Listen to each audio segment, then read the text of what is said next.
Buonasera, buonasera, ben ritrovati con 20:10, come sempre l'attualità ogni sera servita a questo tavolo. Oggi parliamo anche perché ci stiamo avvicinando al primo anniversario dell'alluvione violentissimo che ha colpito in particolar modo il Bellunese, lo ricorderete, l'altopiano di Asiago alla fine dell'ottobre dell'anno scorso. E tra l'altro possiamo anticipare, da domani si apre una fiera molto interessante a Longarone Fiere, quindi ne discutiamo tra pochissimo, ma vi possiamo anticipare che ovviamente per il primo anniversario, oltre agli approfondimenti, i ricordi nei nostri telegiornali, quello che è stato fatto, stiamo preparando anche una trasmissione con i colleghi delle nostre emittenti del gruppo Media Nord-Est per ricordare cosa è avvenuto quasi un anno fa. Allora, saluto e ringrazio Gianangelo Bellati, presidente Longarone Fiere Dolomiti, buonasera, ben trovato. Buonasera. Grazie per essere con noi, così come ad Alessandro Farinazzo, vicepresidente del CAI Veneto. Buonasera. Buonasera, ben trovato. Allora, abbiamo preparato due cose poi che le faccio vedere, anche perché, Presidente, l'altra sera abbiamo interpellato nuovamente Luca Zaia su quanto è stato fatto per le nostre foreste, tra poco ne parliamo. Cosa succede da domani però? Domani abbiamo un evento interessantissimo perché noi vogliamo ricordare appunto cosa è successo un anno fa. E allora la fiera di Longarone Dolomiti, che è la fiera delle montagne, l'unica vera fiera per le montagne che noi abbiamo in Italia, vuole ricordare quel drammatico evento soprattutto per due ragioni. Una ragione di carattere ambientale, perché si vuole mettere in guardia tutto il mondo intorno a noi di questo cambiamento climatico e di quello che questo cambiamento climatico può portare con sé. Dall'altra parte perché vogliamo approfittare per approfondire il tema dello spopolamento delle montagne, per lo spopolamento di persone ma anche di imprese, e quindi vogliamo anche approfondire il tema di strumenti che possano essere utili per andare in controtendenza rispetto a questa crisi, e quindi è soprattutto lo strumento, a parer nostro, dell'esenzione fiscale, che dovrebbe essere, e anche per questo siamo felici che ci sia un rappresentante, fra l'altro l'unico ministro veneto, il ministro bellunese Federico D'Incà, che viene scelto, e verrà, e noi esporremo tutti questi problemi. Peraltro lui, essendo della zona del Bellunese, ben conosce i problemi delle montagne, quindi montagne non solo del Bellunese, perché poi noi avremo anche i rappresentanti comuni che arrivano, rappresentanze di comuni che arrivano da altre montagne del Veneto, ma il tema è un tema nazionale. Infatti questo incontro è prima di tutto patrocinato e sponsorizzato dal Ministero delle Risorse Agricole. Avremo la presenza anche della dottoressa Alessandra Stefani, che è direttrice generale del Ministero per le Foreste. Abbiamo Veneto Agricoltura, ci sarà questo padiglione molto importante di Veneto Agricoltura che ci ha aiutato anche in molti aspetti di carattere appunto tecnico, per cui si affronterà sia il tema quindi economico, sia il tema culturale, il futuro delle montagne. E per chiudere io consiglio anche ai più giovani, ci saranno delle bellissime rappresentazioni di come si taglia il legno, di come si lavora, e arriviamo anche per gli amanti della cultura, perché noi come Fiera delle Dolomiti Longarone ad ogni fiera avremo presente Arti in Fiera, avremo delle sculture bellissime, credo che sia proprio una raccolta che non c'è mai stata fino ad oggi, di sculture di legno fatto nel passato ma soprattutto da artisti contemporanei, quindi chi verrà avrà l'occasione di vedere da una parte la fiera con tutte le imprese, dall'altra i convegni tecnici di approfondimento, agricoltura, gli alberi, cosa fare una volta che gli alberi sono stati tutte queste cose molto tecniche, ma ci sarà anche l'aspetto, diciamo, ludico per i ragazzi e l'aspetto culturale per chi ama la cultura. Anche utilizzando tronchi purtroppo caduti un anno fa? Assolutamente, assolutamente. Io sono poi fra l'altro felicissimo che qui sia presente il CAI a livello regionale, perché ricordiamo che il CAI ha dato un contributo grandissimo nel momento dell'emergenza, quando c'è stato bisogno di spostare i primi tronchi per liberare i sentieri in questo caso, ma il Club Alpino Italiano, sempre in quest'ambito dell'ambiente, della cultura e poi lo sport, avvicinare i ragazzi, ha per noi una funzione fondamentale. Sì, e quindi a proposito, intanto qual è stato il lavoro fatto, ovviamente se lo vuole ricordare, e che cosa resta da fare, perché poi è molto, no? Ancora. Il lavoro fatto è stato ingente, perché ci siamo trovati davanti a circa un 40% di sentieri distrutti o quantomeno con problemi di viabilità. Quindi ci siamo rimboccati le maniche. Il CAI Veneto ha pagato dei corsi per utilizzo di motoseghe, quindi brevettare questi volontari che potessero andare senza pericoli sui cantieri, e sono stati circa 40 volontari che hanno fatto il patentino.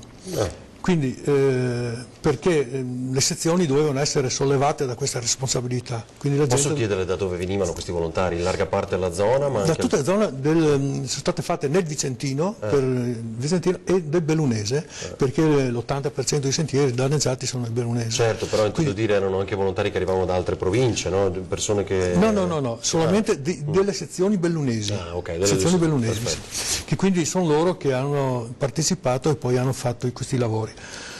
Subito dopo Farinazzo, se lo ricordi, in quei giorni noi abbiamo raccolto centinaia, noi abbiamo fatto la diretta di 10 ore al giorno per più di 10 giorni, no?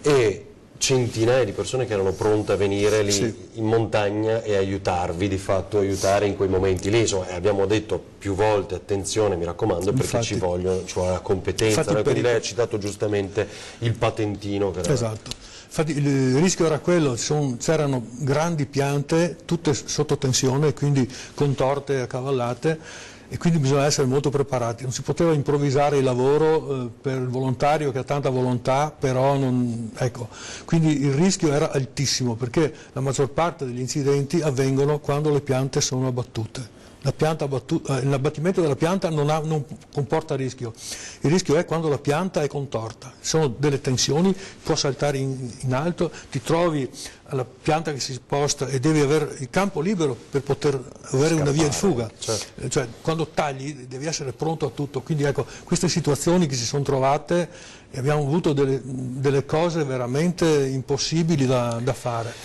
Pensate che nel Lago Ordino sono andati con l'elicottero in quota e sono scesi con le motoseghe 20 volontari per poter aprire il sentiero, perché da sotto non si poteva fare. Quindi queste si è scelta cose. quella parte lì, certo, pazzesco. Allora, però da domani si chiama Fiera e Festival delle Foreste, che mi ha colpito. Esattamente. E poi le chiedo una cosa sulle esenzioni, perché è molto interessante quell'aspetto che lei ha toccato, la montagna, evitare lo spopolamento anche di imprese, eccetera, eccetera. Festival perché e che messaggio volete lanciare? Allora, festival è tutta la componente convegnistica, eventi, le mostre, avremo anche mostre fotografiche, no? Per cui non c'è solamente la parte legno, ed è quindi il momento, vengono affrontati tutti i temi dal punto di vista poi scientifico, biologico, da parte dell'agricoltura, da parte di chi è specialista in questi settori. Ci sarà l'Università di Padova, le associazioni di categoria che io voglio particolarmente ringraziare, Coldiretti, Confagricoltura, ma anche Confartigianato, Confcommercio, tutte le associazioni che partecipano, più partecipano le loro imprese, o tante imprese che vengono anche fuori di questo mondo, ma il tema principale è quello dell'ambiente, e cioè adesso che è successo questo, che cosa facciamo per il futuro? Perché questa è una grande lezione, esatto. una brutta botta che è arrivata, ma deve essere trasformata in un insegnamento per il futuro. Quindi, per esempio, dove ci sono stati questi sradicamenti, questa distruzione dell'ambiente, che cosa si fa? Li si rimpiantano altri alberi oppure piuttosto prato, perché questo è un dato interessante. Ecco, per esempio stiamo presentando anche con Veneto Agricoltura un progetto interessantissimo, LIFE, che riguarda il settore ambiente, un progetto europeo, per vedere che cosa fare, che cosa conviene dal punto di vista del territorio montano, ma non solo, perché noi dobbiamo sempre pensare che bisogna anche cercare di produrre quel reddito e creare quei posti di lavoro per il secondo tema, che è quello di evitare lo spopolamento, cioè di favorire delle zone che sono svantaggiate perché sono più isolate, non solo nelle Dolomiti ma in tutta l'Italia, ha 2/3 di montagne sul suo suolo, quindi non avere una politica nazionale forte per le montagne è uno svantaggio per tutto il Paese, quindi noi dobbiamo avere una forte politica a favore delle montagne. Quindi questo ci permette di affrontare col festival l'approfondimento scientifico, tecnico-tecnologico, poi con la parte arte vedere tutti gli altri aspetti, poi c'è la parte dimostrativa che viene fatta con le imprese, quindi ci saranno degli stand di imprese. Abbiamo una 60ina di imprese interessantissime, vanno dai vivai per arrivare a quelle che producono tutti le seghe, i materiali per lavorare, il legno per tagliarlo. Attenzione che per esempio quel problema noi abbiamo che moltissime imprese non stanno più in Veneto e molti si portano nuovamente il legname in Austria perché lì sanno tagliarlo, hanno le imprese idonee con grandi attrezzature, perché da noi con le tasse che ci sono moltissime sono immigrate. È stato detto, no? Esatto. Magari non ci sono più le segherie come una volta, esatto. Lo faccio facile. Allora, vorrei farvi ascoltare, così dà un contributo anche un po' al nostro racconto di questa sera.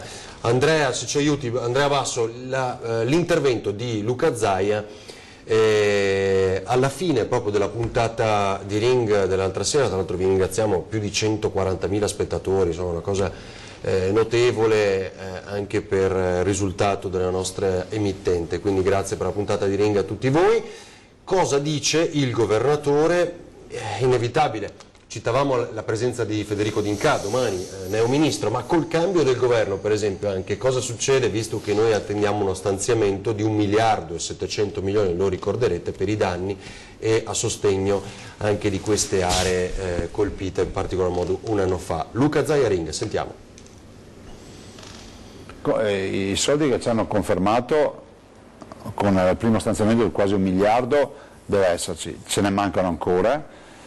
Eviterei, perché poi ci sono sempre gli esperti di tutto, guardi, noi stiamo lavorando, abbiamo fatto le gare, l'unico problema è che i cinesi comprassero il legname, adesso fra un po' qualcuno andrà a pregare i cinesi perché se lo vengano a portare via il legname, ma lasciamo perdere, abbiamo fatto le gare, sono partiti i lavori nei serrei di Sottoguda, si sta lavorando, quando dico queste robette qua, serrei di Sottoguda sono 8 milioni di euro di danni, il lago di Aleghe ci vorranno 10 milioni di euro, una montagna di detriti, dovremmo costruire dei nuovi argini perché non possiamo portarli, anche lì c'è il problema della viabilità di portare via tutto questo materiale, alberi compresi, 28.000 ettari di alberi a terra, stiamo lavorando, vedo già che c'è qualcuno che vorrebbe fare lezione, ci sono ancora gli alberi, abbiamo 250 siti valanghivi dai quali non si possono spostare gli alberi finché non si mettono i paravalanghe. E siccome siamo perché sarebbe pericoloso, certo. È pericoloso per i cittadini e quindi siccome siamo un ente pubblico dobbiamo fare il progetto, farcelo approvare, fare la gara e poi arriva la ditta. Funziona così.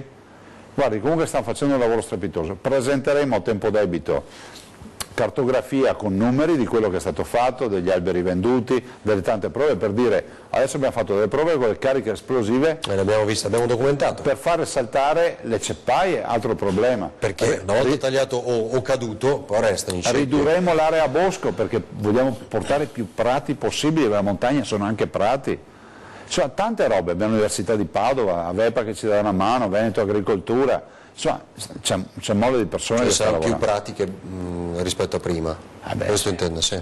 Assolutamente sì. Ecco, questi sono due dati interessanti tra i tanti che ha toccato il governatore Luca Zaia e citato poco fa anche dal presidente Bellati. La prima cosa però che le volevo chiedere, prima dei prati, 256 siti valanghivi, ci dice qualcosa su questo? Perché anche spostare i tronchi da lì, sappiamo, sì, lo ripetiamo, sarebbe pericolosissimo. Non per si quello possono ancora spostare. Questi siti valanghivi, quando incombono sulle strade, specialmente quelle di alta percorrenza, che il Lagordino non può essere isolato, sappiamo che se muoviamo questi tronchi partono le valanghe. Basta solo anche che prima veniva la neve, si bloccava anche sotto gli alberi. Adesso sì, se viene 1 metro di neve poi ghiaccia e copre gli alberi e viene un'altra neve più leggera sopra, può partire. Quindi abbiamo anche questo rischio qua, quindi dobbiamo intervenire. Che si intensificherà nelle prossime settimane, tra l'altro. Certo, anche perché se noi vediamo la parte sopra Alleghe e Caprile, i siti sono veramente in pendenza massima, quindi là potrebbero partire da un momento all'altro, viene 2 metri di neve, ghiaccia e poi sopra l'altra scivola. Mi dite una cosa e ricomincio a dare ancora farinazzo sui prati, cioè perché abbiamo capito chiaramente, guardate ancora queste immagini, no? Magari non è quello il punto, sono altri, però lì dove sono caduti centinaia di alberi, inevitabilmente, probabilmente, l'abbiamo capito dal governatore Luca Zaia, ci saranno prati. Bisogna vedere quindi più prati rispetto a prima. Cosa vuol dire l'ecosistema delle montagne? L'ecosistema delle montagne vuol dire intanto che possiamo ritornare a avere i pascoli e quindi una biodiversità anche delle piante e dell'erba, dei fiori che è notevole, perché le ceppaie che restano là inacidiscono il terreno e quindi rovinano tutto. Poi crescerà qualcosa, come dice il professor Lasen, crescerà qualcosa di spontaneo e avremo una biodiversità che sarà molto molto bella. Sì. Io non pianterei più i soliti abeti. No, bisogna stare attenti anche alla varietà. Esatto, no, quindi ecco. Questo è importante, la varietà. Presidente? Ma io credo che quello che è stato detto dal Presidente Zaia conferma una situazione di complessità grandissima. Io consiglio a chi ama la montagna, per avere un'idea, di andare per esempio di fronte alla zona di Pieve di Livinallongo, dove si può vedere, toccare con mano, fa molta impressione, queste estensioni enormi di alberi che sono come i bastoncini del gioco Shanghai, che sono lì distrutti, buttati per terra, ma sono su pendii ripidissimi, e quindi questo dà l'idea della pericolosità. Ma è per questo che io invito tutti coloro che sono amanti della montagna, appassionati, ma anche coloro che se ne intendono, coloro che sono specialisti. Abbiamo sentito parlare di enti importantissimi come Veneto Agricoltura, come Avepa, come l'Università di Padova, ma ripeto, Fondazione Angelini, ci sono un sacco di altri soggetti specializzati in queste materie che verranno in fiera, per fare un po' un punto della situazione, una sintesi di tutte le problematiche, fra cui anche quella sostituire gli alberi con che cosa. Ho appena poco fa accennato a un progetto bellissimo che stiamo portando avanti con l'Unione Europea, che vuole individuare tante soluzioni, ma che abbiano anche come finalità quella poi di creare posti di lavoro. Quindi allora dico a tutti coloro che sono interessati alle nostre montagne, sono tantissime le persone, il tempo è previsto molto buono, vadano a farsi la bella gita, ma passino per la fiera. Non è il weekend di settimana scorsa, esatto, è bello, esatto, questo weekend è bello. Vale la Domani... pena dalla pianura venire verso la montagna, venire a vedere, quindi anche perché ci saranno delle dimostrazioni operative, pratiche, no? Per cui si potrà vedere anche, ci sono dei macchinari incredibili che lavorano, no? Queste situazioni di emergenza e di difficoltà. Quindi ci sono aziende eccezionali che stanno presentando i loro prodotti, ce n'è una cinquantina, più associazioni di categoria. Vale la pena venire domani in fiera e anche domenica. Non ci saranno delle esplosioni, no? Perché adesso lo vediamo. No. Quelle le teniamo distanti. No, perché adesso lo vediamo. Allora, grazie Presidente. Ci vediamo tra meno di un minuto, pubblicità, e poi vi mostriamo, appunto, a proposito, perché lo citavamo, l'intervento che è già in atto e che abbiamo mostrato nei nostri teleschermi con un servizio di Angelo Cimarosti su come si fanno saltare le ceppaie, perché giustamente caduto l'albero resta, e quindi come si fa a liberare la natura, i pendii da questa presenza ingombrante e pesante da sradicare in questa maniera. Subito dopo la pubblicità.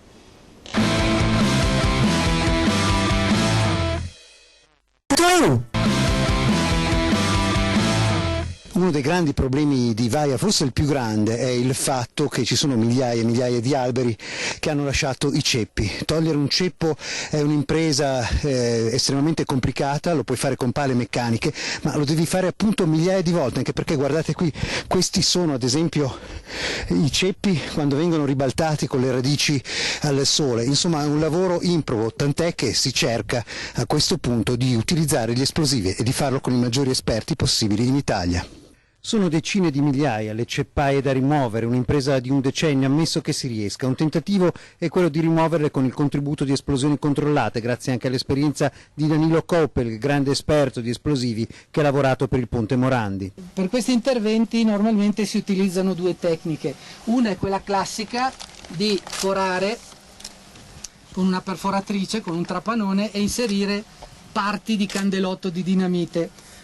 Questa è la dinamite. L'altra tecnica è quella di usare la miccia detonante. Questa è una corda esplosiva, si fa un certo numero di giri intorno all'albero in base al suo diametro e si ottiene un effetto di taglio. La difficoltà è quella di lavorare su qualcosa di inedito e si procede con grande attenzione, un tentativo dopo l'altro, perché per i 41.000 ettari abbattuti da Vaia c'è molto da fare. 3-4 cariche per ogni ceppo, anche per guardare i risultati e poi andare a modificare la densità di caricamento, quindi con più o meno esplosivo. In questo caso è stata usata mezza cartuccia.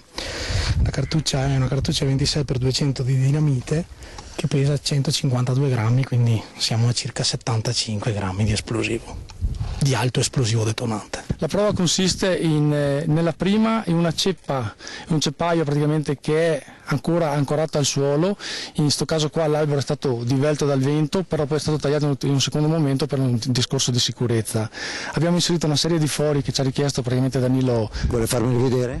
Sono praticamente a croce, uno è di qua, uno è di là e uno è di qua, e poi vengono caricate e fatte esplodere.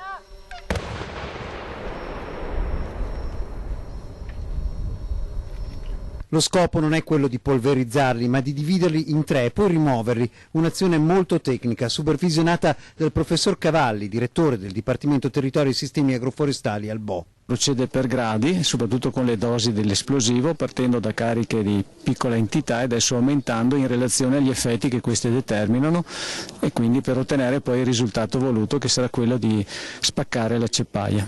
Praticamente, in termini pratici, voi adesso trovate la ricetta per disarcionare e spaccare completamente questi ceppi, dopodiché la applicate con un protocollo, vi inventate un protocollo? Sì, lo stiamo costruendo passo passo, proprio come ha detto lei, stiamo realizzando la ricetta in termini di peso di esplosivo e di collocazione dell'esplosivo. Ecco, naturalmente uno dei problemi è verificare con attenzione se ci sono reperti bellici per non fare scoppiare granate inesplose. Basta guardarsi in giro, d'altronde questo è un pezzo di stufa dei soldati della Prima Guerra Mondiale, e questo naturalmente è il più conosciuto di tutti dei reperti, ovvero il filo spinato, perché è qui, è dopo un secolo e un anno dalla fine della guerra, si ritorna a sentire le esplosioni della dinamite. Bellissimo il servizio di Angelo Cimarosti, quindi avete capito anche che lavoro c'è, no? Quanto è poi lungo, impegnativo, ha riconosciuto gli esperti che poi saranno da domani alla fiera. No? Domani questi esperti che avete visto lì, in particolare il professor Cavalli, che ci ha dato una mano grandissima con l'Università di Padova per organizzare tutti i vari incontri, quella che è la parte festival sarà presente, quindi anche coloro che vogliono informarsi, capire come funzionano tutte queste cose, domani avranno tante risposte e tanti chiarimenti. Ecco, io vorrei sottolineare però, lì vedavamo delle istituzioni, ma dietro ci sono sempre delle imprese, quindi quello che noi facciamo col festival è mettere in evidenza, e soprattutto le istituzioni, in collaborazione con le imprese che sono invece nella componente fiera. Festival sono convegni, incontri e questi approfondimenti. Dall'altra parte c'è tutta la parte fiera con le imprese. Come dicevo, ci sono 50-60 imprese che sono presenti, sono di tutta Italia, evidentemente moltissime vengono dal nord-est, ma ci sono anche imprese dalla parte di Cuneo, Piemonte, dalla Toscana, sono imprese di tutta Italia che vengono per portare le loro tecnologie. L'appello che loro lanceranno è un sostegno, un aiuto. Esatto. Intanto voi avete fronte visto, fiscale cosa vuol dire? Cioè, perché? Voi avete visto che la vita in montagna, e lo sanno coloro che conoscono la montagna, non è una vita così semplice come in pianura, ci sono delle difficoltà che si traducono in costi, e se questi costi superano un certo livello, le persone, le imprese emigrano, vanno via e spopolano le montagne. Quindi noi insistiamo moltissimo. Tempo fa è stato fatto con la CGIA di Mestre, la provincia di Belluno, uno studio bellissimo che analizza tutte le varie problematiche e individua delle soluzioni. Oggi noi di tutte queste soluzioni vorremmo approfondire quella principe, quella più importante secondo noi, che è lo strumento. Ecco perché la presenza di un ministro, perché è uno strumento necessita anche la presenza del governo nazionale, perché non avendo autonomia, sottolineo questo aspetto drammatico della mancanza di autonomia, noi abbiamo bisogno del governo nazionale per approfondire anche il tema fiscale. Lei dice dell'autonomia nell'autonomia, cioè quella bellunese. Sì, non c'è né l'autonomia veneta né l'autonomia nell'autonomia, e questi sono passati tantissimi giorni, mesi, da quando questo, ormai stiamo parlando di anni, da quando questo è avvenuto, il referendum e così via, ma questo faciliterebbe tantissimo, perché noi guardiamo sempre le province vicine, tanti problemi loro li hanno risolti più velocemente, primo perché c'è stato meno danno, ma secondo perché hanno molti strumenti in più. Allora noi insistiamo, lo insisteremo col ministro anche D'Inca, che sarà gentilmente presente, ministro bellunese, insisteremo su questo tema. Peraltro devo ringraziare anche l'ex sottosegretario Franco Manzato, che ha aiutato la presenza, l'organizzazione di questa fiera, la presenza del Ministero, e che anche lui aveva come obiettivo quello delle esenzioni fiscali come strumento per risolvere il problema dello spopolamento delle montagne. Perché è semplice, le esenzioni, faccio un esempio, che cos'è l'esenzione fiscale? È come quando si fanno le ristrutturazioni di casa propria, tu hai la possibilità di inserire nella cartella fiscale, cartella dei redditi, i segni che hai fatto tot spese. Sarà poi l'Agenzia delle Entrate a verificare se è fatto bene, fatto male, se era giusto o sbagliato, però questo è un sistema veloce, è un sistema dove tu non hai bisogno di burocrazie, di passare per funzionari, per politici, vai direttamente ad ottenere questo beneficio sulla base di investimenti che hai fatto. Sapete qual è il paradosso? Che poi è anche abbastanza rapido fare un intervento di questo tipo, no? Che sarebbe di grande aiuto, visto che parliamo sempre di evitare lo spopolamento delle montagne, e visto che siamo preoccupati dal dopo Vaia, che queste montagne vadano a spopolare ulteriormente, insomma un intervento ci vuole. Farinazzo, mi ha colpito molto questo servizio, no? Di Angelo Cimarosti, è di grande impatto. Di grande impatto. Però l'unica cosa che ho pensato ogni volta che lo guardavo, certo è delicato, per questioni di sicurezza deve essere, è lunghissimo, cioè è un intervento che noi non ci rendiamo conto, ma che impiegherà probabilmente anni, no? Esatto, e poi su un pendii come i nostri, dove ci sono pericoli anche che cadano giù rocce, muovere esplosivo, muovere qualcosa, il ceppaio con l'esplosivo, penso che sia una cosa molto molto da considerare, perché si muove di tutto. Per quello sono i massimi esperti. Mentre per quanto riguarda l'altopiano di Asiago, questo può essere fatto, perché abbiamo i prati là, è diverso, ma prendere un pendio come quello sopra Caprile e far saltare le ceppaie lì, muoviamo milioni di metri cubi di materiale oltre le ceppaie, e dopodiché dobbiamo fare i paravalanghe, quindi dobbiamo avere delle strutture che proteggono la montagna. Secondo lei da esperto, allora là probabilmente c'era un intervento differente, no? Là secondo me dovremmo lasciare le ceppaie, togliere i tronchi e lasciare le ceppaie che blocchino un po' la neve e creare i paraneve, l'unica cosa che si può fare secondo me, perché togliere le ceppaie vuol dire rendere liscio il pendio, certo. Quindi vuol dire qualcosa di impressionante veramente per le valanghe. Senta Farinazzo, lei diceva poco fa, ricordavamo i tanti volontari che sono arrivati in quei giorni e credo anche in questo periodo. Oggi c'è un appello che lei si sente di fare anche da questo punto di vista, c'è sempre bisogno per trasmettere la cultura che poi è di amore della montagna, no? L'appello è sempre da fare. Ecco, abbiamo avuto dei riscontri bellissimi con delle sezioni di pianura che si sono offerte a venire a lavorare assieme alle sezioni nostre di montagna. Io parlo del bellunese perché ho seguito quello in prima linea, no? E quindi sezioni tipo Dolo, Mirano che si sono messe a disposizione e sono venute a lavorare. Poi abbiamo avuto un bel riscontro con la GESCI, abbiamo fatto un accordo con gli scout, no? E abbiamo avuto la presenza nel bellunese di 380 scout che con i loro campi hanno aiutato sotto il controllo del CAI a sistemare i sentieri. Bellissimo. È stata una soddisfazione unica, anche perché questi ragazzi motivati, abbiamo avuto ragazzi che sono partiti da Roma, un clan è partito da Perugia, si sono fatti i dolci per pagarsi il viaggio, quindi vendevano le torte queste ragazze, quindi qualcosa di veramente che mi ha toccato, perché l'ho seguiti io personalmente questi ragazzi e veramente è stata una crescita, un arricchimento anche per noi anziani, diciamo vecchi montanari, veramente qualcosa di importante. E calcoliamo che questi ragazzi rappresentano il futuro perché l'80% sono studenti universitari, sono diplomati, abbiamo avuto una neolaureata in medicina con noi lassù di Perugia, quindi non sono come si pensa gli scout, si perdono in montagna.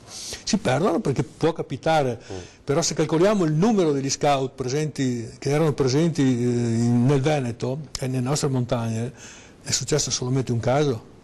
Che il sasso che è caduto ma poteva cadere in testa a chiunque, non solo agli scout, ecco, quindi non dobbiamo demonizzare. Poi noi, ma infatti quando ricordavamo anche in altre occasioni che a volte anche gli scout devono essere soccorsi, ma perché sono sempre sulle montagne, quindi hanno una frequenza rispetto ad altri. E numeri certo, altissimi. Quindi è normale che magari qualche inghippo, come dicevano così, al di là delle tragedie ci possa essere. Sarete presenti anche voi, no? Quindi domani alla Fiera Festival a Longarone. Con dei filmati fatti dai nostri volontari per la pulizia dei sentieri. Siamo presenti con fotografie, quindi tutto quanto, tutta la documentazione, e siamo presenti anche per parlare con la gente che viene lì. Certo. Presidente, un piccolo appello lo devo lanciare anche io, perché insomma tutto il gruppo Media Nord-Est che era in onda 10 ore al giorno in quelle settimane, ricorderete, insomma, insieme ai nostri telespettatori siamo stati attori anche degli interventi di soccorso e di diffusione delle notizie fondamentali parlando con le istituzioni, quindi ricordateci da domani anche alla fiera e al Festival della Foresta, insomma. Quindi l'ultimo appello a partire dalle 9 domani? Allora sì, domani l'inaugurazione alle 10, quindi dalle 10 fino alle 18, poi domenica stesso orario, alle 17:30 ci sarà anche nella chiesa di Longarone un concerto, un coro di De Marzi, del maestro De Marzi, quindi sarà una cosa molto interessante anche quella. ricordo che ci saranno tantissimi eventi. Io sottolineo l'aspetto che appena poco fa citato il vicepresidente del CAI regionale del volontariato, di queste associazioni che portano i giovani nella montagna, nell'ambiente, che li inducono a fare sport, quindi c'è scuola di vita. Dall'altra parte ci sono le imprese con grandi tecnologie, dall'altra parte ci sono gli specialisti che abbiamo visto lì all'opera con le esplosioni. Cioè abbiamo cercato di andare a 360 gradi, coprire tutti i settori possibili e immaginabili, partendo da un'esperienza negativa, la Vaia come tempesta, per cercare di tradurre come insegnamento in positivo per il nostro territorio, ma non solo, per tutto il territorio di montagna. Buona fiera da domani, grazie a Gianangelo Bellati e Alessandro Farinazzo, buon lavoro. Da domani a Fiera di Longarone, grazie a voi per averci seguito, ci vediamo a partire da lunedì ovviamente come sempre con Ring Eventi 10, grazie.